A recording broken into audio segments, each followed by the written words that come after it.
All right, when you're prospecting, you've got different prospecting methods. This method is calling leads. I want to start by prefacing this video that as an insurance agent, without leads, you are unemployed. I heard this from a buddy of mine named Joe. He's an agent also here in Missouri, good guy. He said, and I quote, just recently, an agent without leads is unemployed. You do not want to be unemployed, which is why 92% of insurance agents fail in this business, because they don't have enough warm prospects to talk to week in and week out. Therefore, they don't end up with enough appointments week in and week out. So this video is about calling leads. Without leads, you're unemployed, so it's about finding good lead sources. There are 3 different solid lead sources as a final expense agent, as a life insurance agent. For any type of agent, really, there are our online leads that we generate through social media, online, Google, websites, whatever. There's leads that are generated online. There's leads that are generated through telemarketing. And there's direct mail leads that are generated through mailing prospects and then mailing a card back in for information. No matter what source you use, I personally prefer online leads just as much as anything else.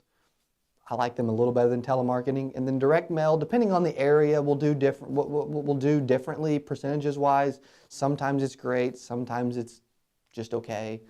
I personally love the online leads that we generate. I think they're as good as anything on the market. I really do. I think they're consistent, which I love. And you can get for an affordable price, and you can get a lot of them in a short amount of time, which is also really important. One of the biggest, direct mail is super popular. One of the biggest negatives of direct mail is, hey, I've got to order them and put an order in 3 to 4 weeks before I'm even going to get leads in. And so you've got to like plan, which you do want to plan, but if I can get something in my hands in a couple days that's just as good, if not better a lot of times, and it can be consistent and quick and actually priced less, I'll take that all day. So when you're calling leads, these are different types of leads you'll call. I want to walk through 2 different scripts that we use they're for sale on our website. You're going to get them right now on the video. You can also go purchase them if you want actual documents. And our agents obviously get them. And then when you ever buy leads, you actually get these scripts for free with leads. So these are 2 different types of scripts that we use. My favorite type of script to eliminate objections, because when you're calling leads, you want to eliminate as many objections as you can. The goal when you are calling leads is to set an appointment. It's to get in the home. As much as there's a lot of salespeople or insurance people or whatnot that say, hey, you want to give price, you want to sell, you want to do a ton of fact finding. I'm telling you, the more info you get or the more you give, the less they need you. So I want to be concise, I want to be short, I want to give them as little as possible. If the goal is to set the appointment, then I want to give as little as humanly possible, and I want to focus on setting the appointment. So when you're calling leads, there's 2 different types of scripts. So we'll use our online leads as an example. But this first script, very short, very simple, I like to call it the generic script.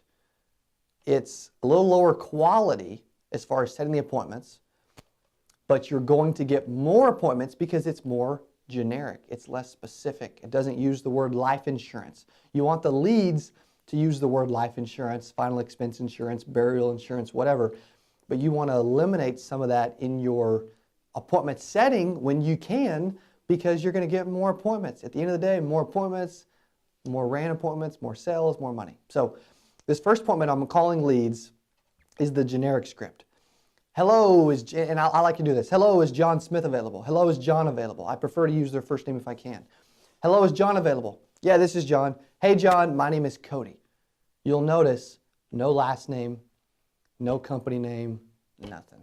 It's irrelevant, doesn't matter. They're going to forget. We only want to provide them with the information that they actually care about. They don't care what your last name is. They don't care what company you're calling from. I'm telling you, it distracts from moving ahead in the script. Because what happens is, if you give them a company name, you may say, hey, I'm with the Star Agency from Secure Agent Mentor, or I'm Secure Insurance Group, or whatever. I'm telling you, a lot of them will say, oh, well, who is Secure Agent Mentor? Who is Star Agency? Who is the Star Insurance Agency? Whatever. You want to keep them from asking you questions. You want to maintain control of the call. If they get into asking you questions, who has assumed control of the call? They have. We want to keep control. So let's go back to the script, the generic script. Hi, my name is Cody. Then we go into, I'm calling from whatever you want to say. I'm calling from senior benefits. I'm calling from senior benefits of Greene County, whatever. I'm calling from senior benefits. You responded online and sent in a request about your state-regulated benefits. Because any cards, online leads, telemarketing that talk about state-approved final expense plans, state-regulated burial life insurance programs, whatever, we want to keep it concise and simple. You send a request about your state-regulated benefits. And here's where you can either have, if you're calling it, my name's Cody, I'm the benefits coordinator assigned to your area, and I'll be out in the west part of Greene County, their county, tomorrow. Or if you have an appointment setter calling for you, hey, Cody's actually the benefits coordinator assigned to your area. He's going to be out in the west part of your county tomorrow. He needs to set aside a few moments to deliver the information to you. Will 1 p.m. work for you? It's concise, it's short, it's simple, it's so easy. Appointment setter can use it, or you can use it for yourself. But the reason we like the generic script is it's simple, it's to the point, it's not super crazy, very, very easy to learn, very easy to do, very easy for an appointment setter to do. And when you're using appointment setting companies or appointment setters, or you're doing it, again, the goal is to get in the house and set the appointment. So you want to be as concise and simple and brief. You don't want to, hey, you wanted life insurance. I need to come see you.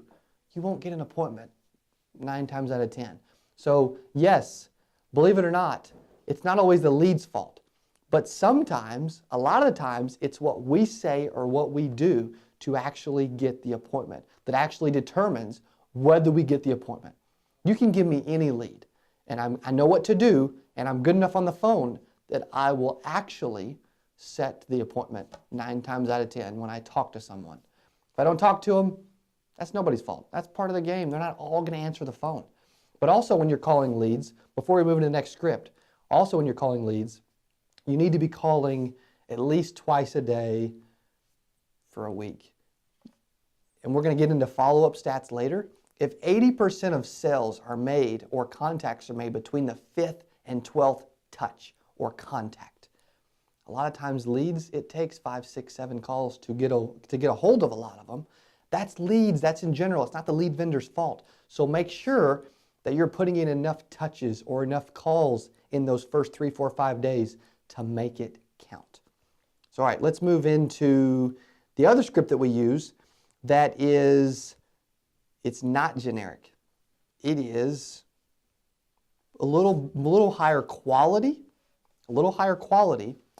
but you will generally set less appointments. So as an agent, I would prefer to get more appointments and maybe have to do a little explaining when I get there rather than have super high quality, low-hanging fruit and get in front of less people that are maybe extremely comprehensive on what we're doing. I would rather more appointments because, again, more equals more money and everything else. So this is another one of our lead scripts for final expense, life insurance, whatever you want to call it, but it's not generic. It's just like a higher quality, less appointment script. And so we get into similar stuff. Hey, good evening, I'm looking for John. John, this is Cody, and you can incorporate some of the similar language, but this one is straight to the point. Hey, this is Cody, you responded online about burial life insurance. Looks like you gave your favorite hobby as fishing. Now we're going to be in your area on Thursday. Are you more of a morning or an afternoon person?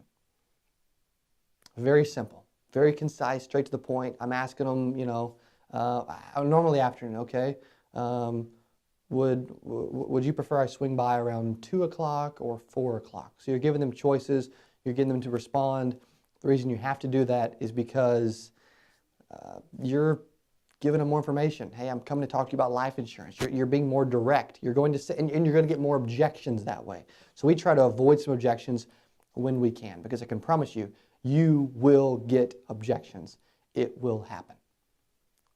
The matter is, How do you respond to those? A lot of agents like that generic script because it eliminates some objections that you're going to get. So then moving on through the script, again, I'm going to be in your area on Thursday. You more of a morning, afternoon. Okay, would you prefer 2 or 4? Let's just say that they don't set an appointment yet. And they say, you know what, I already have insurance. I'm not interested. We're covered, whatever. As you can see lower down on the script, it shows something I love to say when I'm calling leads or setting appointments that gets me appointments almost every time, even when I get objections. Okay, great. Let me ask you a couple quick questions and we'll take you off of our list. By doing that, everyone wants to be taking off a calling list. So I'm bringing down that wall, that defense mechanism that they're throwing up. Hey, I'm not interested. I already have insurance. We're covered. I don't want to talk to you. I don't want you to come to my house. I hate you. I love you. Whatever. Our burial's paid for. It doesn't matter. Okay, great. Let me ask you a couple quick questions so we can get you off of our list. Proceeding to verifying information and explaining what the plan was. So, hey, you are John Smith, your favorite hobby is fishing, and you are at 123 Main Avenue in Springfield, Missouri. So all that's correct, and you do remember responding, right? Yes. Now, I understand you're not interested. However, and then this is where you move into the secondary paragraph at the bottom of the script. I understand you're not interested. However, we will be in your area anyway. Since you requested it, we might as well drop the information off with you. Now, we're very busy. We don't have a lot of time. I've got to be very, very brief. And just drop it off. Now, we're going to be going through your area about 9 a.m. or coming back through about 4 p.m. So would you prefer 9 or 4 for us to drop that off with you?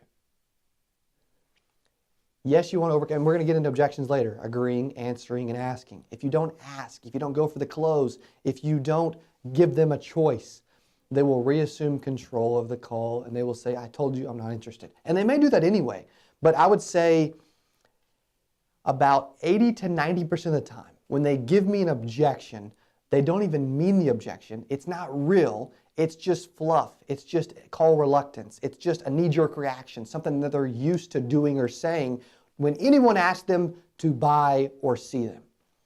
So that's where, but by moving into my defense mechanism statement, okay, great, let me ask you a couple quick questions, we'll take you off our list. And then moving into the second paragraph, hey, I understand you're not interested. And then talking about drop the information off, seeing them anyway, that kind of thing. That language, by using those, and I've used it for years when I set my own appointments or when I have setters set my appointments for me. By doing that, I'm able to get in front of literally about 80 to 90% of the leads that give me an objection. And so, just a real quick story. I've had a lead where they gave me an objection. It was a strong objection. Hey, I've got to go to the doctor. I won't be there at 11 o'clock, whatever. By using this and getting in front of them and them thinking we're dropping something off. And there's a lot of agents that say, you know what, I don't want to just drop something off. Believe it or not, when you actually do this, a lot of times they forget what you spoke about. They forget specifics. They forget that you were going to just drop it off. And then you show up and you get in the home almost immediately. Then they forget, you get in, you give them the information they wanted, you run a normal appointment, you warm them up, and you actually end up making sales. I've had it happen so many times. I'm not interested. That's what they say. And then the agent, you know what, Cody, the leads suck. They weren't interested. Believe it or not, sometimes we aren't as good as we should be. So when they say, I've had so many leads tell me I'm not interested. I don't want you to come to my house. Believe it or not, I've sold so many of those leads that I take it as a challenge now. When they say I'm not interested, I will end up in that home. I can promise you. And I'll probably make the sale when I get there because they freaking love me. So when I get not interested, I already have insurance. It's paid for. I don't want you to come out. I don't like you, whatever. Use these two phrases. Set the appointment because when you get there, they're probably going to forget what you talked about. They're going to forget what their supposed objection actually was. Then you're going to get in the house. You're going to run a normal appointment and you're going to actually make the sale. These things are huge. I can tell you, this one single video in our insurance sales training is worth 50 grand.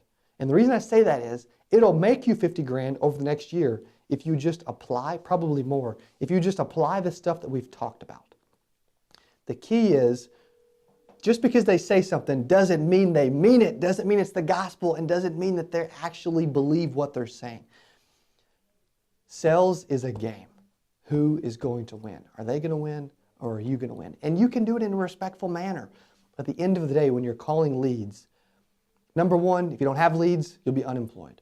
Number two, when you're calling leads, you need a script. I don't care how good you are, how big of a veteran you are, how great you think you are. Everyone needs scripts or outlines or something to get them from point A to point B. A script isn't something that you have to read word for word, but a script is something that will get you from, hi, my name's Cody, thanks for your response, to, I look forward to seeing you Thursday at 2. And now moving into the second part of the script, which is kind of finalizing some of that, whether you're using a generic script or the higher quality script. Are you still at this address? Describe your house for me. What color is it? Is it a house, apartment, condo, trailer, etc.? Do I need any special directions? Do you need to give me directions? Will my GPS get me there? Would there be any reason, short of a nuclear bomb, why you wouldn't be there Thursday at 2? If there's a reason, I want to know now. I'm adding you to my calendar. Now, I'm adding you to my calendar as we speak. Now, when you set important appointments, or when you set appointments with your doctor, do you normally put it on like a calendar, a whiteboard, in your phone? Do you write it down? How do you handle those? How do you record those? I want to know, because then I want to say, okay, they say, hey, I write them down. Okay, great. Grab a pen and paper, I'll hold. And then I'll shut up till they get a pen and paper. Okay, write this down. Thursday, 2 o'clock.